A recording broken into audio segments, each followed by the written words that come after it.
Hi, my name is Pete Scazzero. I want to welcome you today to the Emotionally Healthy Leader podcast. Great to be with you. And today's topic is called The Three Counterfeits of Emotionally Healthy Spirituality. The Three Counterfeits of Emotionally Healthy Spirituality. The fact that this is the topic for today and that it has emerged is in itself amazing. When we first began this journey over 28 years ago in 1996, the words emotional health was not used in the same sentence with Jesus or spirituality. It was almost on the border of heretical. In fact, anything with the word emotional in it was very suspect.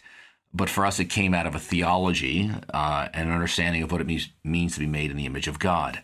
And actually, when I wrote my first book, which came out 7 years later, the publisher did not want to use the term emotional health in the title because they said nobody will read it. It will be considered psychobabble. But again, we persisted because of actually a theological foundation, and we insisted on it, so it stayed.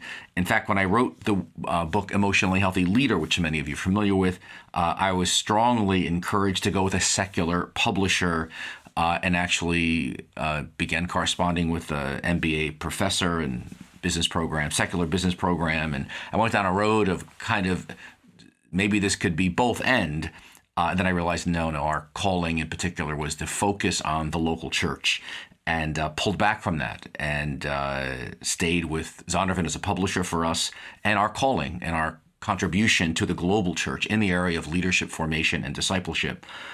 And then when we integrated the contemplative tradition, monasticism, this whole idea of slow down spirituality out of church history, that really drove us into, at least in the church world at that time, into another kind of I call it a corner of obscurity. It was so radical, it was outside the box of traditional church and leadership at the time that, people were not talking about it very much.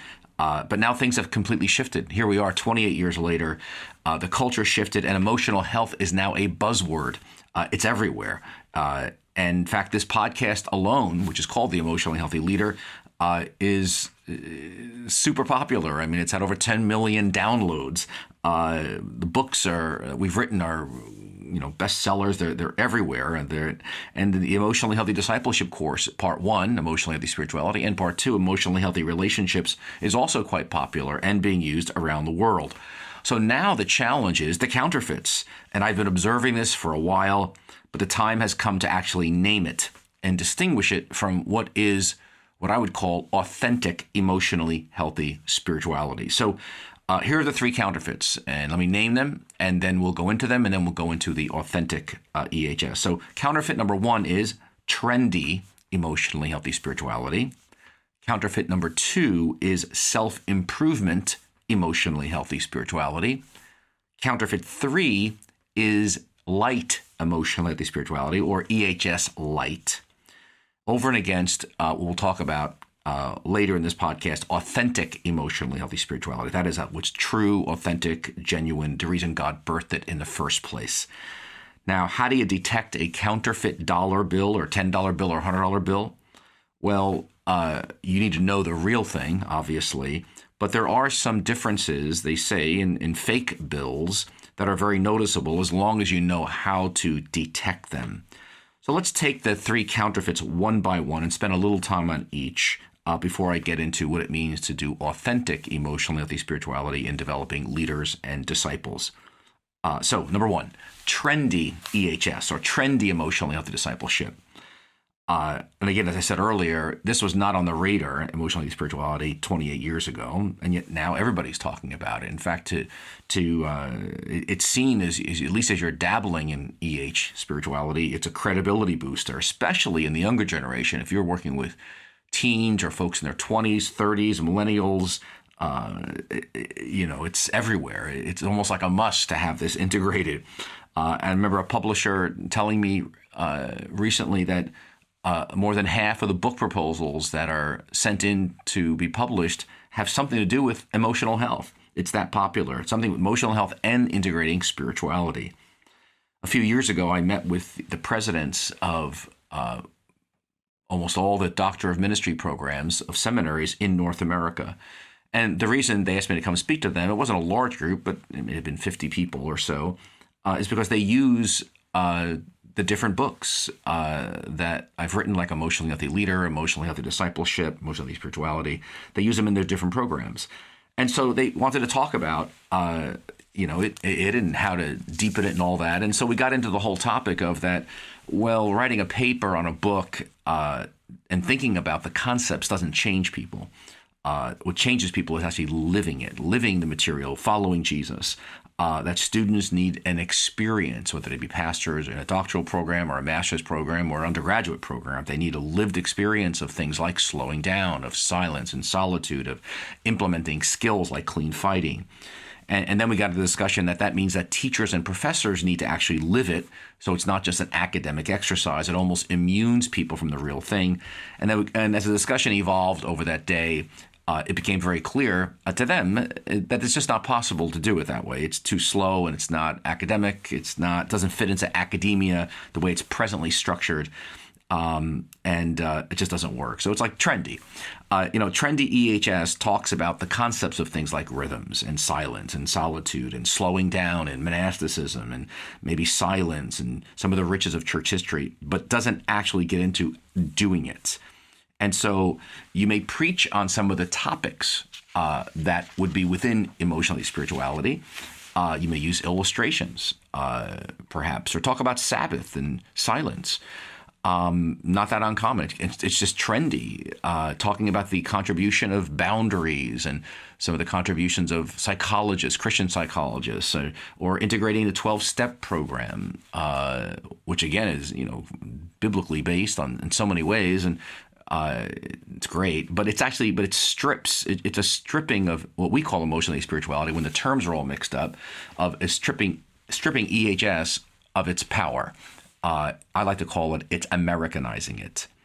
I can think of a couple of extreme examples when I was actually traveling overseas and working with pastors, and Jerry and I were doing seminars, and where pastors were working in a couple of these countries over 100 hours a week, and they loved emotionally healthy spirituality and EH discipleship.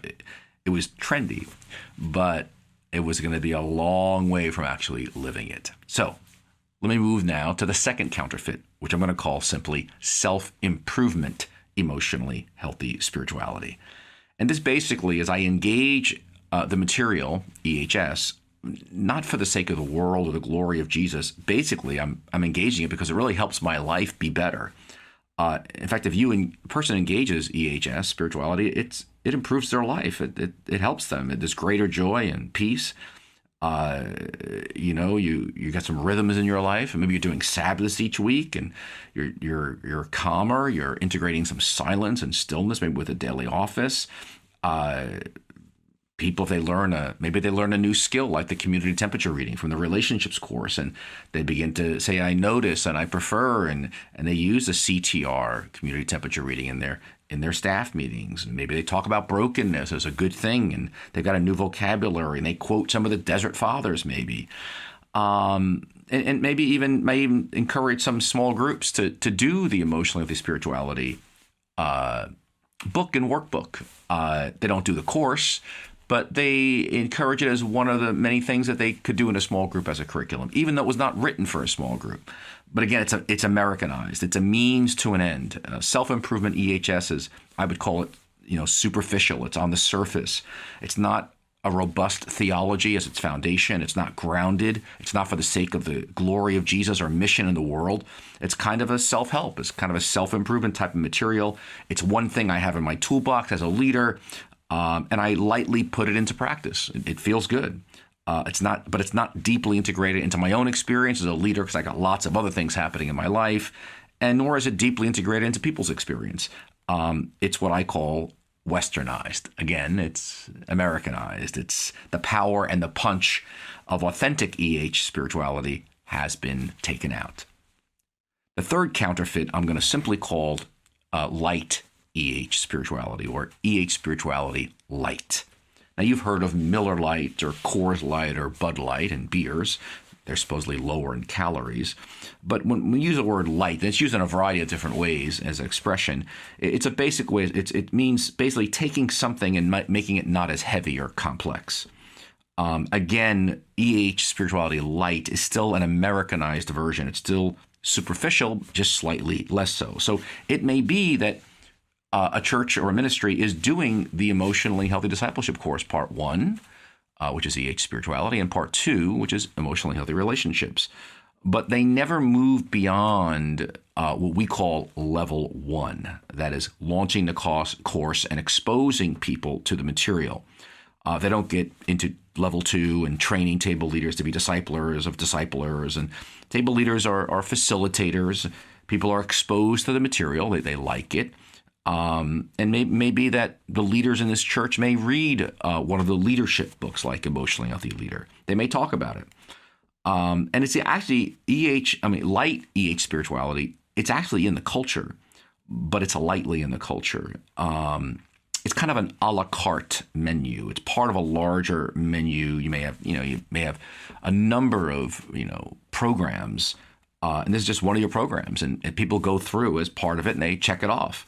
But the transformation in people's lives is surface deep. There is some transformation, even on maybe on a leadership level, even in the board level. And especially when you compare it to the kind of things you did in discipleship and leadership formation before this. And you're not recycling quite the same number of problems in the past, but you still are recycling some of the same problems, especially on a leadership level. But you like EHS light because it keeps people in the church.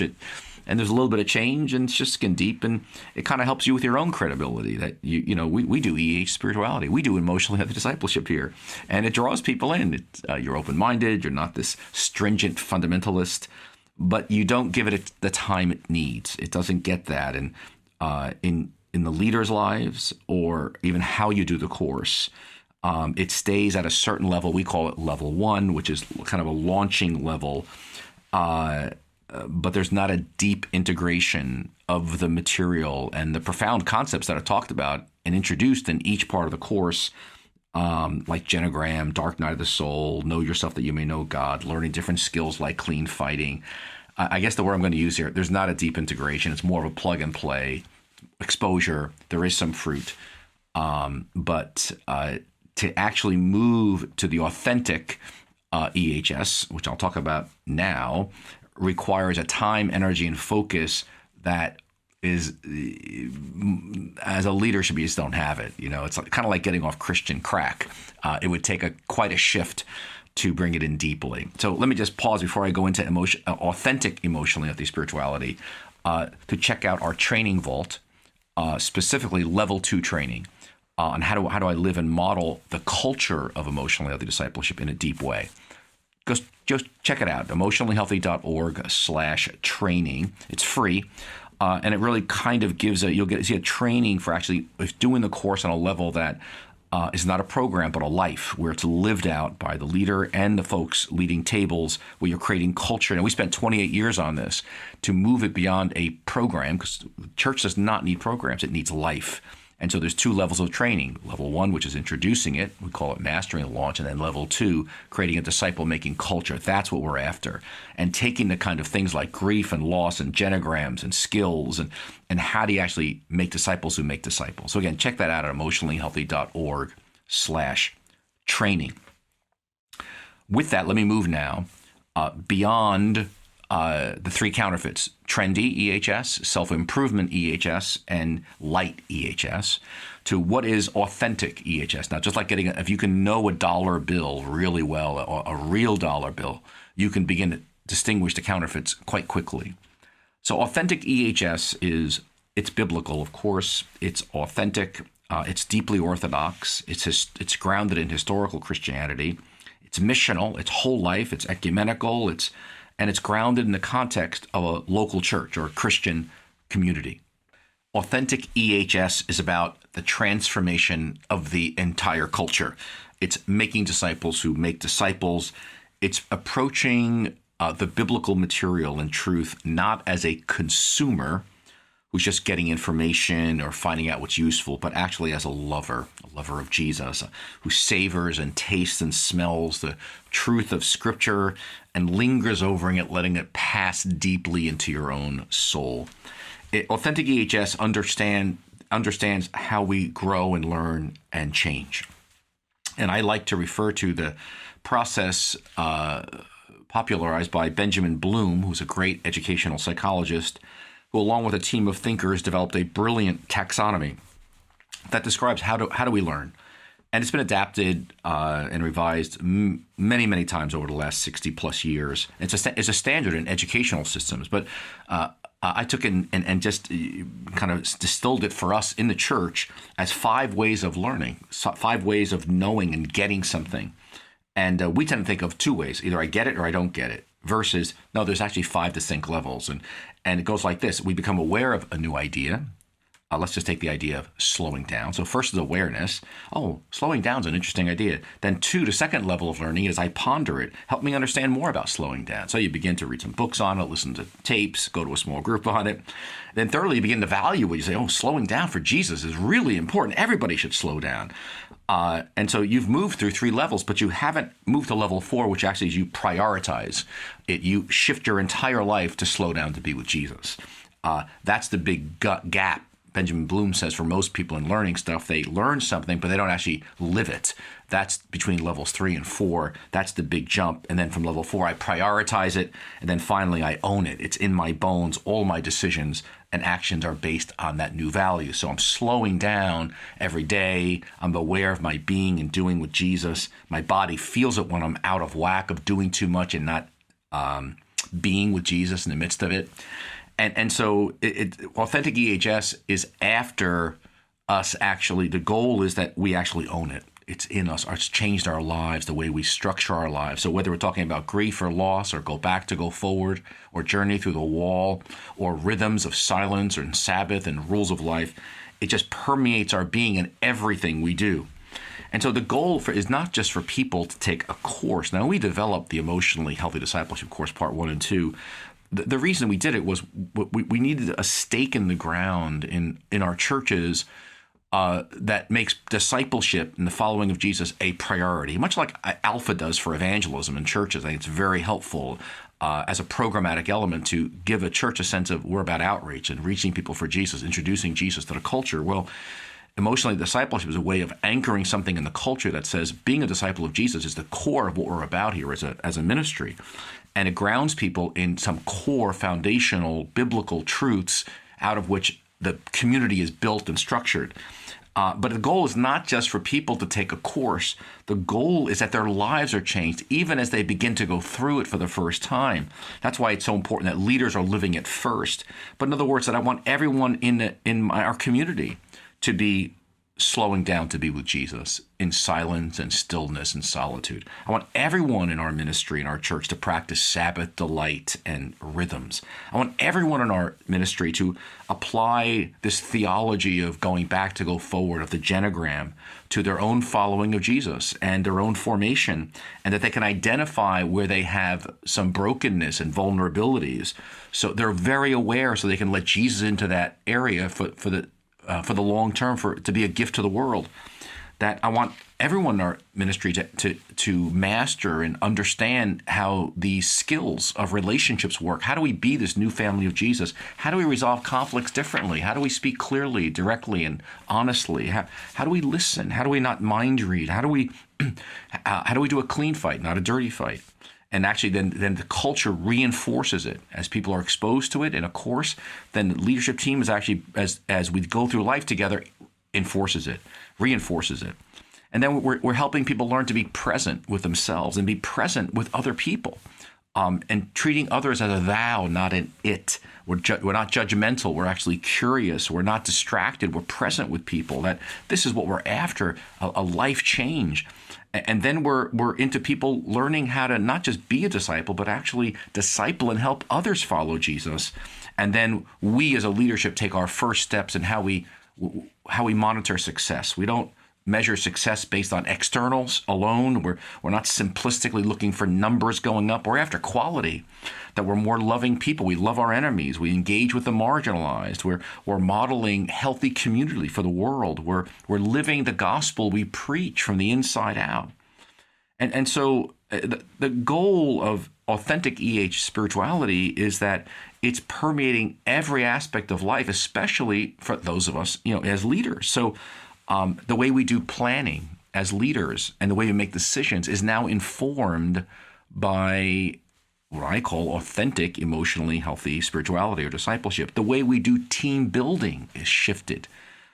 We see opportunities in breakdowns, actually, to build healthy culture and healthy teams. The way we exercise power, the way we do dual relationships, the way we do endings and new beginnings, the way we understand transitions. We listen to God for transitions and changes. And so, we're applying this material, this rich biblical theology to all these areas of life that in the past we just had, in a sense, compartmentalized. We would do planning and decision making and more from secular models for many years in my early discipleship, versus EH. Once we engaged into EH spirituality or EH discipleship, and then we begin to apply the material found in EHS to every area of life. How do I parent? How do I parent toddlers and young children and teenagers and young adults? And I begin to apply it to that arena. How do I do marriage? How do I do my singleness? How do I understand my sexuality? EHS begins to get applied in authentic EHS. There's nothing that's off the table. I begin to apply EHS to the way that we do our youth ministry, the way our children's ministry operates, how we run our board meetings, how we listen to God and make decisions. We begin to apply EHS to things like, what does it mean to be a member of this community? How do we hire people? How do we supervise people? How do we have difficult conversations, hard conversations that normally we would avoid? Even as we think about prophetic ministry, for example, we apply emotional health to emotionally healthy prophetic ministry, emotionally healthy deliverance, even worship leading. We're not performing. What does it look like to do that in a way that's authentic and leads people to Jesus? That's got a component of emotional health to it. And then we equip people to bring the tools that they're learning in the church and they're experiencing in the new community of Jesus, whether you're a parachurch or a church. We're equipping people to bring that to their workplaces, to bring that to their schools, to bring that to their families, to bring it to their neighborhoods. Listen, you yourself, I trust that you are making a radical decision to do authentic EHS, and that is you're going to end your addiction, not to drugs necessarily or alcohol, but to a life of being overcommitted and hurried. And like a desert father or mother, there's nothing more important to you and what it means for you to follow Jesus and serve as a leader than to actually slow down to be what you believe, to be with Jesus, to be with yourself so you can be with other people. And it's much larger than simply adding a little bit of silence each day, but that your number one role and sense job description is to mature as a follower of Jesus, to do for Jesus out of being with him, and that your entire life is being redone on a daily basis, weekly basis, monthly basis, yearly basis by getting rhythms so you're slowing down to be with Jesus. Whether it's Sabbath delighting or days alone with God once or twice a month, or developing a really excellent rule of life so that you're praying and abiding in Jesus always, but you're setting aside time to regularly assess your life and deeply integrate the material that you're exposed to in EH spirituality. You're not doing trendy, or you're not doing self-help EHS. You're not even doing EHS light. You're doing it in such a way that you're leading out of a cup that overflows, not that's empty. So again, please taste this. Let me give you a more visual taste of what that looks like. Go to our training vault, especially the level 2 training, emotionallyhealthy.org/training. And you'll see some things in there like coaching a genogram or coaching a grief and loss chart, or incarnational presence. And again, you'll see how it's not a program, but a life. And it gives you kind of an inner taste of this authentic, deep level application of EH spirituality, where you live it first, and then you help others live it, and then you create a healthy culture. And we spent 28 years working on this course, so it wouldn't be a program. It would be a life to be lived. Again, go to emotionallyhealthy.org/training and check out level 2. Now, Jesus had an upside down strategy of focusing on the 3 the 12 and the 70, then the 500. And then the whole world was eventually reached and blessed. But Jesus spent the largest amount of his time training those 12. In fact, some scholars say he spent almost 3/4 of his time training the 12. He was very intentional about that. In the same way, we're inviting you to an intentionality into your own formation with Jesus, into your own discipling of other people. Again, we don't need programs. What we're trying to do here is give you tools and a structure to stay focused on the task of making disciples, because there's so many things that pull us away from that. We don't need more minimal transformation in people's lives, because that results in minimally transformed teams and minimally transformed churches doing minimally transforming ministry. But starting with you, I want to invite you to give away out of who you are in God to others around you. We can only give who we are in the inside. We can only give our presence. We can only give our journey with Jesus. I like to say you cannot give what you do not possess. You can only give what you do possess. And what you do is important, but who you are is way more important. And the state you are in on the inside is the state you give to other people. So listen, 85% of people are stuck in their spiritual lives. That's the estimate. It may be that or even higher. And so what we're bringing in what we call authentic EH spirituality, is like an icebreaker ship cutting through the thickest of ice in places like Russia or the Arctic. But because of the weight and design and power of those icebreaker ships, they're massive. They can cut through a path of ice that's 12 to 15 feet thick. But once they break through that ice, other ships can follow. Authentic EH spirituality is like an icebreaker ship. It breaks through the hard ice in people that's 12 to 15 feet thick of what I call faulty formation that's got them stuck. But even more than it breaking up the ice, it opens up people to a rich, expansive pathway for their relationship with Jesus for the rest of their lives and for your ministry. So we're introducing people to a whole new paradigm of following Jesus, of discipleship that's so far-reaching that nothing is left untouched by it. It's actually a Copernican revolution. And our world desperately needs an authentic leader, an authentic discipleship, an authentic leadership development. And I hope that we're making a contribution to that task facing the global church today with emotionally healthy spirituality. But we don't need a counterfeit that's trendy or just self-help or EHS light. So join with me, and I hope you join with me on this journey, wherever you are in the world today. And I'd like to pray a little adaptation of an old, ancient Celtic prayer as we close our time together and as you go. So let me bless you as we close and you go on this journey to resist the counterfeits that surround us of, at least in our case, emotionally healthy spirituality, and you might engage the authentic in God. So may the peace of the Lord Jesus go with you wherever he may send you, and may he guide you through the wilderness and protect you through the storm.